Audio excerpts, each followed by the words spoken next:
Good to go. Hi, my name is Stefan Johansson. I work at Oracle in the Hotspot GC team. I've been working with GC for the last 7 years, but I've been at Oracle for almost 14 years now, working closely to the JVM the whole time. Okay. So my focus in GC has mostly been G1, and that's what I'm going to talk to you about today. If we go back some years to when JDK 8 was released, G1 was kind of the new cool GC, getting a lot of buzz, and by some maybe being perceived a bit like Buzz Lightyear in Toy Story, hence the title. This is not true anymore. Instead, we have new other cool GCs. We've heard about one today that gets most of the buzz. And G1 has matured into a well-performing, very stable default garbage collector. The goal of this talk is to show this progress in G1, and by doing so, hopefully convince some of you still on JDK 8 to move to new JDK releases, 11 or maybe 14. Before we get started, you've seen this before. The agenda for today, I'm going to start off with a very short introduction to GC as a concept, then G1 in a very quick fashion, and then focus mostly on the progress we've done in G1 since JDK 8. And hopefully then I'll have some time to do a short glimpse at the future. So, GC in OpenJDK. Garbage collection is not only about collecting garbage. Before we can do that, we need to hand out the memory. And having a fast and efficient allocation algorithm is very important. And this is something that's done fairly equally to all the garbage collectors in OpenJDK.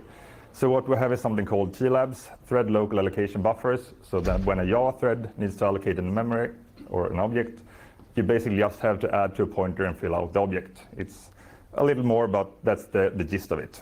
Then when we have memory that's not used anymore, then the garbage collection kick in. And this is, of course, the most efficient and most important thing for the garbage collection algorithms. We have quite a few of them in OpenJDK. As I mentioned, you heard about Shenandoah already. When you design a garbage collection algorithm, you have to take a few different concepts into consideration and do some trade-offs between those. We have many concepts, but the three I'm focusing on today are throughput, latency, and footprint. By throughput, we basically mean the number of operations you can complete in a set amount of time, while latency is the time one operation takes to complete. So if you have a long GC pause, that will affect your latency. Footprint, that is basically the resource overhead caused by a garbage collection algorithm. So, for example, many of the GC algorithms need extra memory to be able to do the garbage collection. And yeah, I'm going to focus on memory overhead today. So the current collectors in OpenJDK, or actually I actually included CMS as well, even though it's been removed in JDK 14. I'm sorry for those of you who had CMS as their favorite, but there are new good alternatives that we can use going forward. So a few words about the collectors still around. We have the serial collector, very basic and easy to understand collector, which has its main feature that it has very low memory overhead. So if you, for example, run something like a function in a cloud, serial can be a really good choice because you might not do very much garbage collection. The parallel GC was the default up until JDK 8. It's very throughput oriented, focusing on giving the best possible throughput for Java. It also has very good average pause times, but the worst case latencies can be bad because if you run with parallel for a long time, in many cases you eventually run into a full collection, which has, yeah, they take a lot of time. So there's where G1 come in, the new default collector since JDK 9. We try to have a balanced performance, still providing good throughput, but also caring about the latencies. How we do this, I will show you a bit later. The new and cool GCs focusing on low latency, CGC and Shenandoah. They are experimental, but yeah, I guess both of the teams are working hard to make them fully supported. You've heard a lot about Shenandoah already, but yeah, from CGC, the main goal here is to try to provide sub-millisecond pause times. So yeah, we're looking forward to that being fully supported. That was that about GC. So let's move over on to G1. As I mentioned, the basic idea here is to provide a balance between latency and throughput. To be able to do this, we have two big concepts in G1. Of course, there are more things needed, but the two big things are that it's regional-based and we have concurrent marking. What we mean by region-based is that we divide the heap into several heap regions. So for example, if you have a 10 gigabyte of heap, we try to have 2,000 regions, but that's hard because you want to multiply by 2 region size. So you'll have a few more, but we'll use a 4 meg region size. Those regions can be used both for young and old generation. So G1 is still generational with 2 generations, but these generations are not big chunks of memory, but they are a set of regions instead. What this gives us is that we can collect a few old regions at a time. We don't have to collect all old regions at once, which is the case for serial and parallel. But to be able to do this, we also need to know what's live in those old regions. And here's where the concurrent marking comes in. And as Roman mentioned previously, I won't have time to explain how the concurrent marking works. But yeah, look it up. So basically, when you have the marking information in place and you have a region-based collector, you're able to collect a few old regions at a time. We call this mixed collections, and by doing so, we are in many cases able to avoid the long and costly full collections. Another thing with G1 that might have been a problem in the past, but we're working hard on it, trying to make it true, is that we want it to be easy to tune. You shouldn't be able to have to set a lot of different flags to change the behavior. So we have a main tuning knob. It's the pause time goal. And if you want to increase the throughput, you can increase this value. If you want better latencies, you turn this value down. So the default value here is 200 milliseconds. That has shown us that it's a pretty good default. It gives a balance between latency and throughput. But your application might have different needs. So try tune this the first thing you do if you want to change the behavior of G1. So the current status of G1, it was added in JDK 6, but the support came in JDK 7U4. After that, we worked really hard on making G1 sort of complete, adding some really necessary features to it in the JDK 8 timeframe, and also improving the performance a lot. One such feature is class unloading after concurrent mark, so you don't have to rely on a full collection to be able to do class unloading, because G1 tries to avoid full collections, so in practice you would never do class unloading. In JDK 8 we added class unloading after concurrent mark, and a lot of other features making it more stable and more mature. And in JDK 9 we decided that it was time to make G1 the default collector. A somewhat controversial decision because people thought that parallel has better throughput, but we saw that having a balance between latency and throughput is very important. And the fact that we are also working really hard on improving G1, we want the users to benefit from all those improvements without having to switch GC. So making it default in 9, I think it was a good decision. Yeah, that's the background. Let's look at the progress or what we've done since JDK 8. We've done a lot. Around 700 enhancements to G1 since JDK 8. Some of those are big features, but a lot of them are just small enhancements improving small parts of the garbage collection algorithm. Those together show some really significant improvements, and we see those across all areas. It's not like we're only improved latency or only improved footprint. We've managed to improve all areas. And the way we've been able to do this is that we've improved on old efficiencies, and in some cases been able to cut away trade-offs that were done in the early days of G1. So yeah, we see some really significant improvements in G1.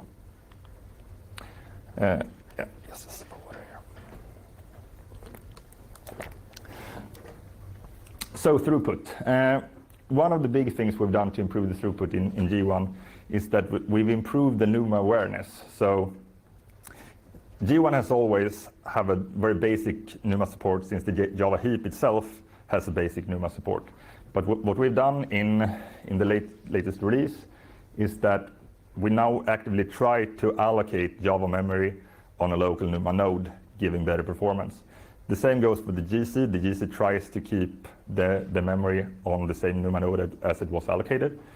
We still have more ideas and more work to be done in this area, but those things really showed some good improvements.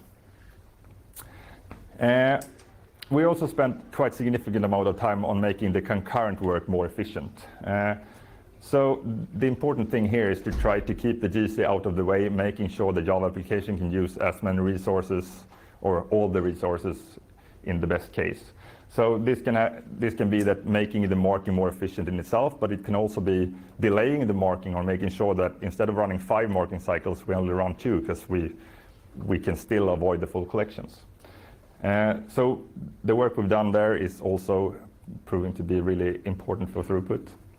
We also added a parallel full collection to G1. This can be seen both as a throughput and latency thing, but if you want to tune G1 to be more throughput oriented, you might be able to suffer or take the hit of a few full GCs if they take not extremely long amount of time. So having a parallel full GC that works kind of similar to the other full GCs out there is really important for G1 if you want to tune it to like work well in batch work scenarios.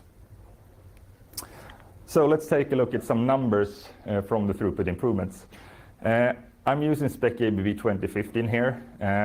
The results we're looking at are the throughput metrics, the raw throughput metrics from spec ABV, if you're familiar with this benchmark.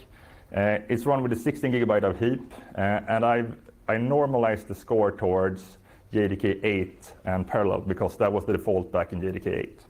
So as we can see, in JDK 8, G1 was behind, but we've been able to close this gap in JDK 11 and 14. We're around 10% better when it comes to performance or throughput performance. This is of course not only GC improvements. The whole Java platform has been made more efficient and performs better. But having the GC, G1 especially, keep more out of the way has really helped improving this performance. Yeah, like letting Java run on the CPUs instead of the GC running on CPU really helps here. Yeah, let's move over to latency. This is an area where we've, but at least a lot of the enhancements gone in here. We improved the parallelism in a lot of the different GC phases and making sure that even though a phase seems to be pretty small, we make sure that it's running parallel and take a short amount of time to keep the pauses as short as possible. We also worked very hard on making those phases more efficient. For example, reference processing, that's Java-lang references. That phase has been both improved when it comes to parallelism and the efficiency of the processing. So if you have an application where you in the past seen problems with reference processing, it might be a good idea to check out the later releases. We also improved a lot of pause time predictions. And what I mean by that is basically G1 tries to predict the number of regions it can collect, keeping the pause target set by the user. If those predictions are bad, we might take too many regions and then not be able to keep the pause time target. So working on this is really, really important if you want like a predictable latency story. Another part of this predictable latency story is the bottom mixed collections. And as I mentioned before, mixed collections are the collections where we collect a set of old regions. Those are a bit harder to predict because we're not doing this as often and they have different characteristics from the young regions. So what we do here is that instead of like before these starts select a set of old regions that we have to complete, we select a set of old regions that we try to complete. And then we complete as many as we can until the pause time target is met, or we don't go over the pause time target if possible. In some cases we still do, but this is a good improvement to try to achieve that, always keeping the pause time target goal that we have. Yeah, let's look at some results here. Once again, spec ABV 2015 results, but this time we're looking at the throughput requirement, the throughput metric, but with latency requirements. So these are basically still throughput scores, but they are affected a lot by the latency provided by the Java platform. Again, it's from the same runs, so it's a 16 gig heap. We see here that G1 in JDK8, not very impressive, but we've done a lot of work. So in JDK11, around 10-15% up, I think. But the big thing comes in JDK14, where we're more than 40% better than parallel in JDK8, and even more if you compare it to G1 itself. The cool thing here is also, or to me cool thing, is the last bar here. So there I set the pause time target to 50 milliseconds instead of the default 200 milliseconds. By doing so, you can see that I improved the latency score towards the default. This of course comes with the throughput cost, but if your main goal is to have good latencies, it's very easy to improve that by just tuning the pause time goal. Another thing to mention is like the average pause time. From JDK8 for G1, the average pause is around 160 milliseconds. So we're still below the pause time target. In JDK14, it's down to 100 milliseconds. So we've done some quite significant improvements here, and that's really nice to see. The last thing I want to talk about is the footprint. And as I mentioned, this is memory footprint. Something we heard a lot when it comes to G1 is that the remember sets take up way too much space. And that was true back in the day. The remember sets are the data structure that G1 needs to be able to collect a region. So all young regions always have remember sets. In the past, old regions also always had remember sets. But we only collect old regions after concurrent mark cycles. So for much of the application run, we kept those remember sets around without needing them, basically. So what we realized was if we can rebuild those remember sets during the concurrent cycle and just having them around when we actually need them, that should provide a much better user experience. And I'll show you that in the next slide, how much this gave us. We also improved the sizing ergonomics a lot since the JDK8 timeframe. And this is basically making sure that we size the remember set data structures correctly with regards to the region size and stuff like that, making sure that, yeah, they follow a good pattern. Another thing that I want to mention is the way G1 return memory to the operating system when it comes to Java heap memory. In the past, this was only done after full collection, and as you remember, G1 tries to avoid full collections. So basically, we never return Java heap memory, even though it wasn't used. Nowadays, G1 can return heap memory after a concurrent mark cycle. That, together with the fact that we also can schedule periodic concurrent mark cycles, can really help out if you have an application which have kind of an idle state or something like that, where you want it to behave better when it comes to memory footprint. I don't have any slides to show those kind of improvements, but I think you get the idea. Instead, I have a slide that shows the improvements done to the remember sets. I tried to use SpecJV for this, but they don't have very many old regions and objects, so I had to use something we call the big ROM tester to be able to show this. This is instead a benchmark that's tried to mimic kind of an in-memory database, keeping a fairly large live set with a lot of references between the objects, which is kind of the worst case for the G1 remember sets. This is run with a 16 gigabyte of heap, and as you can see, in JDK8, we used around 4 gigabyte of extra native memory to be able to support a 16 gig heap. So this is a 25% overhead. So I really understand the people complaining about this. What we managed to do in JDK11, where we added the rebuild remember sets at concurrent mark, was to push it down to around 2.7, 2.8 gigabytes. Still quite a lot, but the improved ergonomics around the sizing also really helped out. So in JDK14, we're down to around 1.6, 1.7 gigabytes. A fun thing is also to note is the kind of saw pattern you see here. So basically, the memory usage go up at the concurrent marking cycle end, and then while doing the mixed collections, it slowly decreases until no more mixed collections is done, then go down to the kind of stable state again. But yeah, the big ROM tester is stressing this quite a lot, so we're having back-to-back concurrent cycles. It's not only that we improved footprint for this benchmark. As I mentioned earlier, sometimes you have to do trade-off between latency and footprint and stuff like that. In this case, we managed to improve both areas. So the average pause time in 8 for this benchmark was 1.7 seconds with the default pause goal. In JDK 14, this is down to 360 milliseconds. So that's also quite a significant improvement in pause times. We're still over the target, but that's also kind of, it's a really nasty benchmark in some sense, but good for finding problems. Yeah, that's basically it. And I think I will have time for the future. So these are the main 3 investigation areas going forward. Humongous object handling. Humongous objects are basically a bit simplified objects larger than a region in G1. Those can add up to fragmentation both within regions and between regions, and we want to improve on this. There are ongoing discussions on how to do this most efficiently in the Open JDK mailing list. So if you're interested, please subscribe and follow discussions there or join in. Same goes for improving write barriers. Discussions ongoing there as well. We have some different ideas on how to improve this. The main reason behind this is to try to improve the G1 throughput, because right now the G1 write barriers is a bit more expensive than the other ones.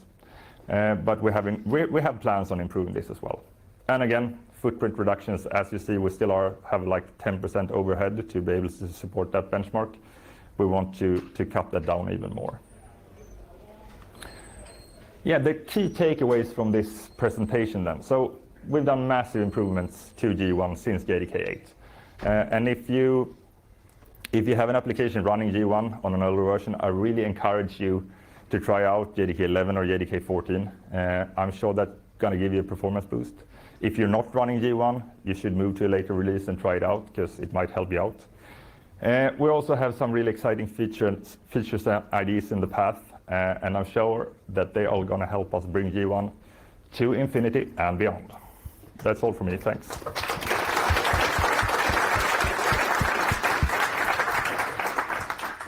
We have a few minutes. Any takers? Hi. What's the lowest pause time target that is practical that you've seen? Well, very hard to say. It depends on the application. We never force it much lower than, or that's not true either. But as you see, setting a pause time goal at 50 is okay. Setting it at 10, you should try out ZGC or Shenandoah or something like that, because G1 is focusing on a balance between latency and throughput. So going all the way to the really ultra low latency is not really a goal. But yeah, I think 10 milliseconds should be okay in some cases, depending on how the application looks. You will do a lot of GCs. I think the total GC time in the when I tuned the pause time goal went from 200 seconds total time 200 seconds to 600 seconds. So you trade away throughput when you do that kind of thing. So you have to keep that in mind. Why do you sit?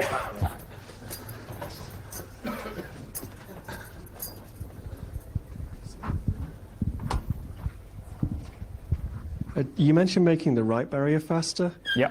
But the write barrier should only be happening if there are inter-region pointers. Yeah. Is there any plan to make there to be fewer inter-region pointers? So you mean increasing the region size, or? It's something that we've observed, that we go into the write barrier a lot, and we wouldn't expect that if everything was in the new gen. Okay. Yeah. Well, eventually you have to promote objects to old if they're really, or you could have just one generation, but might not. Yeah, there are always trade-offs. For G1, we're not looking into liking it make single generation right now, or ever, I would say. But something that we have thought about is making the regions larger, and that way having fewer pointers between regions. Not sure that really helped you out, but thanks for the question. Thank you. Any more? Everything is crystal clear. Everybody will move to JDK 14.